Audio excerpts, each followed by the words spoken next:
রাধে রাধে বন্ধুরা, শুভ সকাল। আমি ছোট্ট সদস্য বলে আমাকে কেউ অবহেলা করে চলে যাবেন না।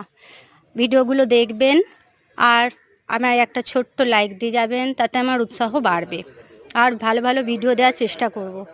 আমি গপুকে সকালবেলায় চানটা করে দিলাম। এখন যেহেতু গরমকাল, শ্রীকৃষ্ণ গীতায় বলেছেন আমি সব রকম স্বাস্থ্য অস্বাস্থ্য পড়তে পারি না, সাধারণ গৃহবধূ তো, তাই আমি শুধু গীতাটাই এখন ব্যবহার করি, পড়ি। তা গীতা পড়ে আমি যতটুকু জানছি তোমাদের ততটুকুই বলবো। শ্রীকৃষ্ণ বলেছেন যে তুমি যত কৃষ্ণ কথা জানবে, তুমি যত ছড়াবে, ততই তোমার মঙ্গল, আর সাথে পৃথিবীরও মঙ্গল। তাই বন্ধুরা, আমি যতটা জানি ততটা তোমাদের জানানোর চেষ্টা করব। আমার পাশে তোমরা থেকো, সাপোর্টে থেকো। এই জগতে সবাই সবার সাপোর্টে থাকলে তবেই সে সুন্দর হয়। আর আমাদের জীবন সুন্দর করার জন্যে শ্রীকৃষ্ণের বাণীগুলো অবলম্বন করা দরকার, তবে জীবন সুন্দর হয়ে ওঠে। না হলেই আমাদের বুদ্ধি সর্বনাশ হয়। বুদ্ধি সর্বনাশ হলে জীবন পুরো সর্বনাশ।